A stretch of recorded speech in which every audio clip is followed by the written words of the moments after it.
What is going on, guys? Welcome back to the channel, and today I wanted to make a video on what I think is probably the most important addition to this game and the future of the playbase when it comes to Battlefield Portal, and that is that I think this game really needs a rental server program in order to retain its playbase in a few years from now. Battlefield Portal is so much fun and it has a ton of potential not only for this game but for the entire franchise as a whole, yet as of right now there are no persistent servers, at least from the community anyway, and I do think that in a few years that's going to come back to hurt the community if we're unable to create servers that stay up permanently. Before we get into it, if you guys are new to the channel, then consider subscribing and turning on those notifications. But with that being said, let's get stuck right into it. So I think we all know just how insane Battlefield Portal is. It'd have to be one of the most ludicrous additions to a video game that I've seen in a very long time, if not ever. Being able to completely control the modes that you make and customize them down to even the finest of details. It's something I've really not seen done before, at least to this extent anyway, and to me it's probably the part of 2042 that I think will be played for the longest time. With that being said, however, it does have one fatal flaw in my opinion, and this is the fact that it currently has no way to set up persistent servers. Rather, you just start a server when you begin the game and then you just sort of have to wait until it fills up, but then once you're done and you decide to quit, then the server will die out once everyone else leaves, which to be fair could last the entire rest of the day, but yeah, more than likely there'll be a time overnight when everyone leaves the server and the server essentially shuts down. Now, as of this moment in the game's lifespan, I don't think it's that big of a deal honestly, despite what the angry Reddit fanboys will tell you. There are still millions of players playing Battlefield 2042 every week, and the majority of them probably have just been playing All Out Warfare more than anything, just to level up their weapons and all that kind of thing. So right now I don't think Portal is the main attraction. At some point in the future though, I do think that Portal will become the main attraction for this game, and I think when that happens the playbase will be much smaller, as it's probably going to be a long time after launch, and this is when I think the rental server side of things is going to be a real issue, because without persistent servers it's going to make it super hard to find lobbies when you're playing in locations like Australia, for example, where our population is just not very big in general. So there will come a time for many smaller countries like that where finding a game just becomes near on impossible. When you look at a game like Battlefield 4, that game still to this day has a ton of players regularly logging in and playing, and the main reason behind that is because Battlefield 4 has the rental server program where you can essentially just rent out a server and create whatever settings you want for it. Obviously not to the extent of Portal, but yeah, you can choose the maps, the modes, any modifications to rules and stuff like that, and due to it being persistent, meaning it stays online even when there are 0 players in the lobby, that allows communities to build around those servers and causes players to keep on coming back every time they play the game. The way that it currently is in Portal, I could set up one of the absolute best game modes of all time. Everyone could join it and they could have the time of their lives in that lobby, yet overnight when it eventually dies out, well, the next day it just won't be there, and if I don't set that server up again, well, all of those players who really want to play that same mode again, they're not going to be able to play it unless they try and recreate it. Even if they do recreate it perfectly as well, managing to find all the exact same rule sets and modifiers and stuff that I had, they then have to launch the server themselves and sit there for,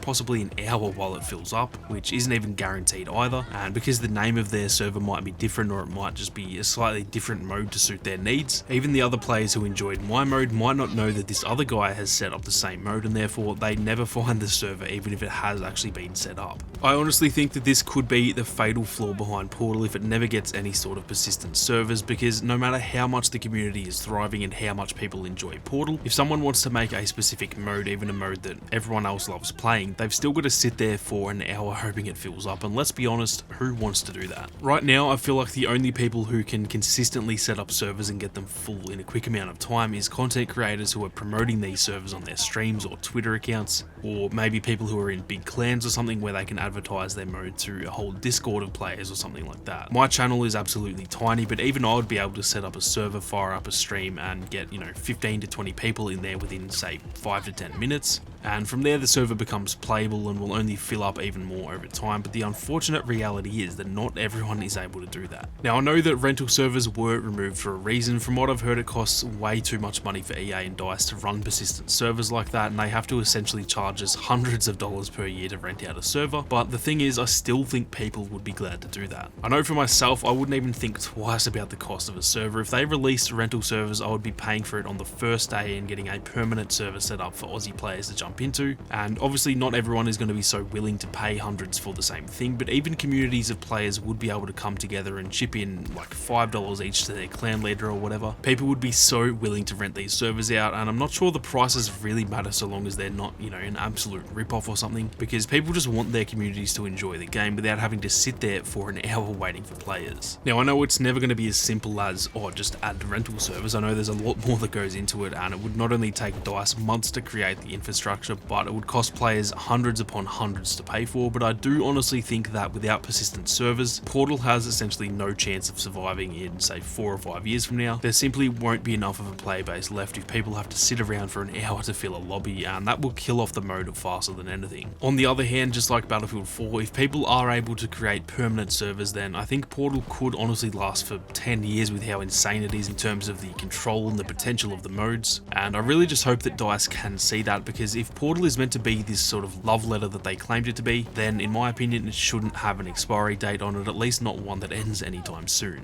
I'm curious to hear what you guys think though, whether you guys would consider renting out servers with your own friends and communities, whether you think it would help the game as well. The more info I can gather, the better, as I'd love to be able to send these thoughts through to EA themselves, so be sure to leave your thoughts down in the comments. If you enjoyed the video, then be sure to leave a like down below, and if you are new, then consider subscribing to the channel with those notifications on. If you guys want to support the content that I make here on YouTube, then consider becoming a channel member. But with that being said, thank you all very much for watching. You guys have a great day, and I'll see you all out there on the battlefield.